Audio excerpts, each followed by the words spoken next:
صل على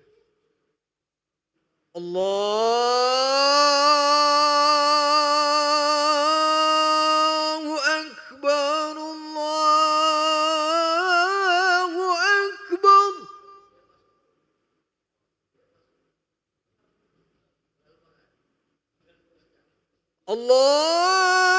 الله أكبر الله أكبر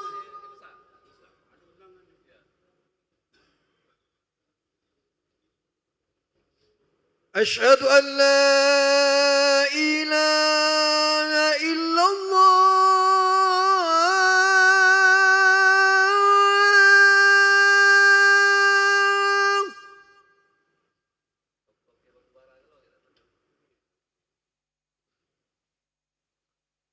أشهد أن لا إله إلا الله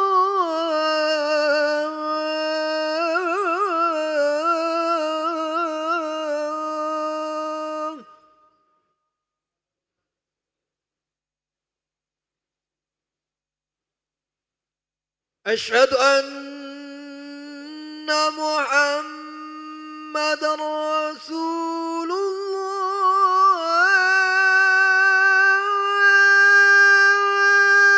الله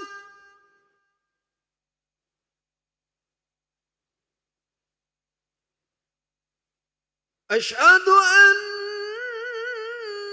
محمد رسول الله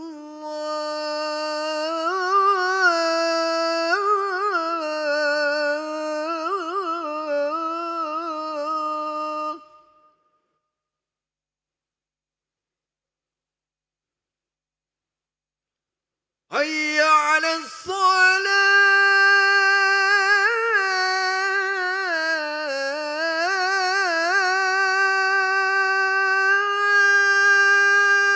الصلاة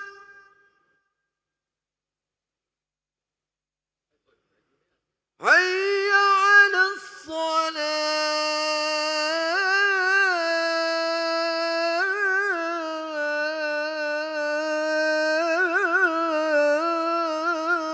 الصلاة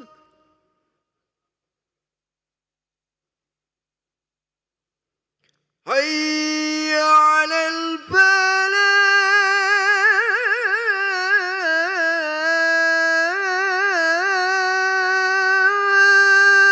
الفلاح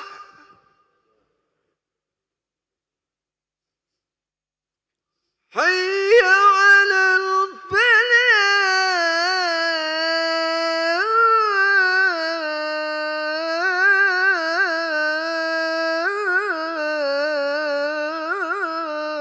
الفلاح الله أكبر الله أكبر لا إله إلا الله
Bismillahirrahmanirrahim. Assalamualaikum warahmatullahi wabarakatuh.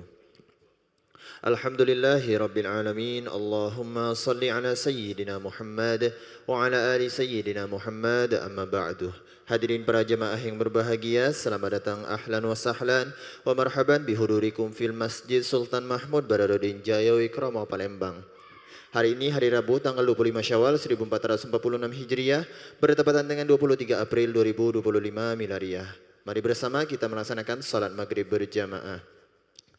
Adapun selaku petugas pada hari ini azan telah dikumandangkan oleh Al-Ustadz Amril Nurman SAG dan salat maghrib nanti akan diimami oleh Al-Ustadz Abdul Khair SSI Al-Hafiz. Serta dilanjutkan cawe serutin ba'da salat maghrib bersama guru kita Al-Mukarram Al-Ustadz Kiai Haji Syarifuddin Yaakob MHI yang akan membahas kitab Al-Fiqh Al-Islami wa Adillatuhu. Untuk ketertiban dan kenyamanan dalam beribadah, jamaah diharapkan untuk tidak mengaktifkan handphonenya dan barang-barang milik jamaah harap dijaga sendiri atau dititipkan pada tempat yang telah kami sediakan. Dan kami himbaukan juga kepada para jamaah untuk berniat itikaf ketika berada di dalam masjid serta dapat mengikuti rangkaian zikir dan doa setelah solat bersama imam sampai dengan selesai. Demikianlah harap dimaklumi atas perhatiannya kami pengurus Masjid Sultan Mahmud Badarudin Jaya Wikrama Palembang mengucapkan terima kasih. Selamat menunaikan salat maghrib berjamaah. Semoga Allah Subhanahu wa taala menerima amal ibadah kita. Amin ya rabbal alamin. Wabillahi taufiq wal hidayah. Wassalamualaikum warahmatullahi wabarakatuh. أكبر أشهد أن لا إله إلا الله أشهد أن محمد رسول الله حي على الصلاة حي على الفلاح قد قامت الصلاة قد قامت الصلاة الله أكبر الله أكبر لا إله إلا الله لا إله إلا الله سيدنا محمد رسول الله صلى الله عليه وسلم قامها الله أدامها ما دامت السماوات والأرض سووا صفوفكم بين تسوية الصفوف من تمام الصلاة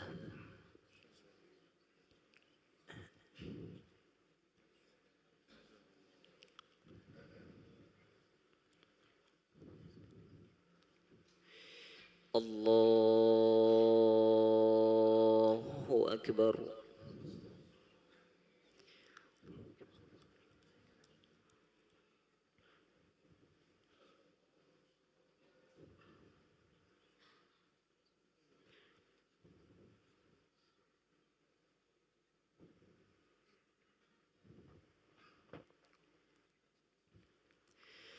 بسم الله الرحمن الرحيم الحمد لله رب العالمين الرحمن الرحيم مالك يوم الدين إياك نعبد وإياك نستعين اهدنا الصراط المستقيم صراط الذين أنعمت عليهم غير المغضوب عليهم ولا الضالين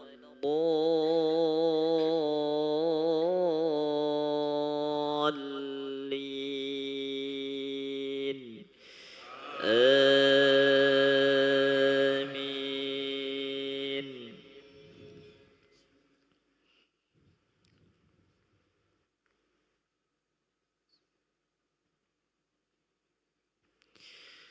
قلنا اهبطوا منها جميعا فإما يأتينكم مني هدى فمن تبع هداي فلا خوف عليهم ولا هم يحزنون والذين كفروا وكذبوا بآياتنا أولئك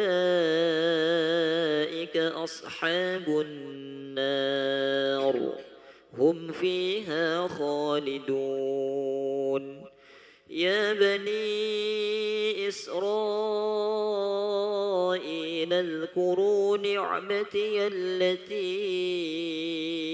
أنعمت عليكم وأوفوا بعهدي أوف بعهدكم وإياي فارهبون وآمنوا بما أنزلت مصدقا لما معكم ولا تكونوا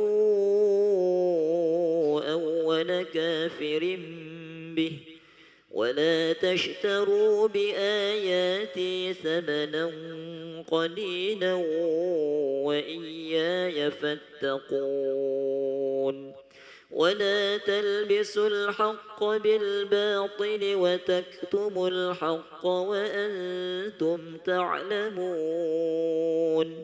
وأقيموا الصلاة وآتوا الزكاة واركعوا مع الراكعين أتأمرون الناس بالبر وتنسون أنفسكم وأنتم تتلون الكتاب أفلا تعقلون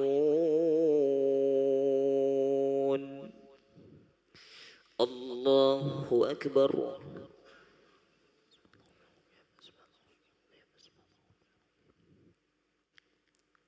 سمع الله لمن حمده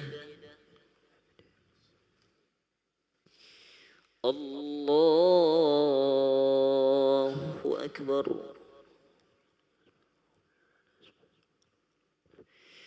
الله أكبر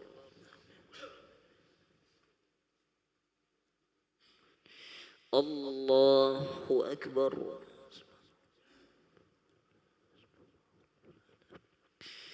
الله أكبر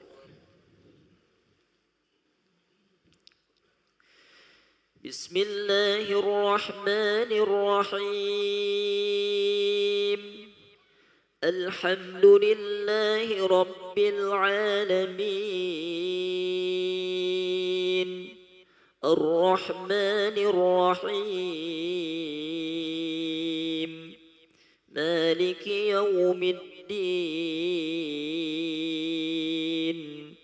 إياك نعبد وإياك نستعين اهدنا الصراط المستقيم صراط الذين أنعمت عليهم غير المغضوب عليهم ولا الضالين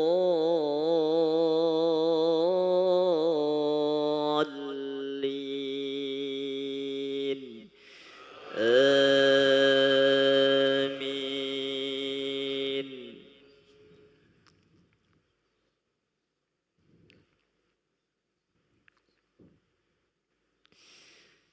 أتأمرون الناس بالبر وتنسون أنفسكم وأنتم تتلون الكتاب أفلا تعقلون واستعينوا بالصبر والصلاة وإنها لكبيرة إلا على الخاشعين الذين يظنون أنهم ملاقو ربهم وأنهم إليه راجعون يا بني إسرائيل اذكروا نعمتي التي أنعمت عليكم وأني فضلتكم على العالمين واتقوا يوما لا تجزي نفس عن نفس شيئا ولا يقبل منها شفاعة ولا يؤخذ منها عدل ولا هم ينصرون الله أكبر أكبر. سمع الله لمن حمده. الله أكبر. الله أكبر. الله أكبر. الله أكبر.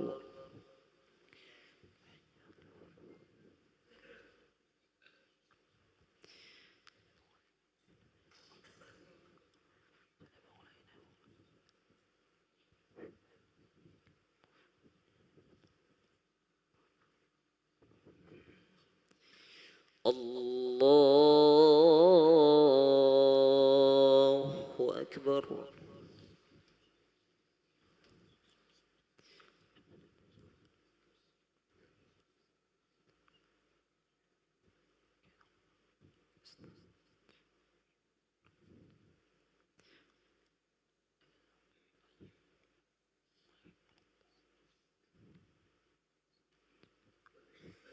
الله أكبر. سمع الله لمن حمده. الله أكبر. الله أكبر.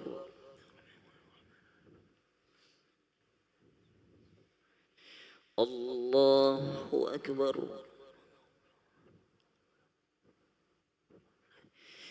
الله أكبر.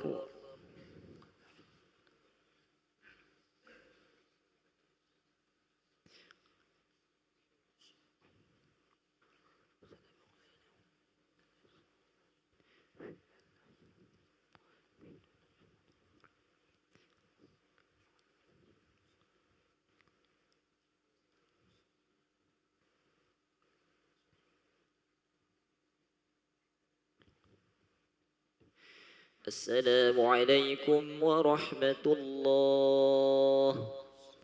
السلام عليكم ورحمة الله.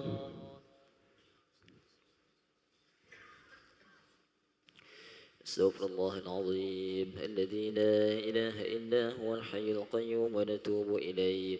استغفر الله العظيم الذي لا إله إلا هو الحي القيوم ونتوب إليه. استغفر الله العظيم الذي لا إله إلا هو الحي القيوم ونتوب إليه. لا إله إلا الله وحده لا شريك له. له الملك وله الحمد يحيي ويميت وهو على كل شيء قدير.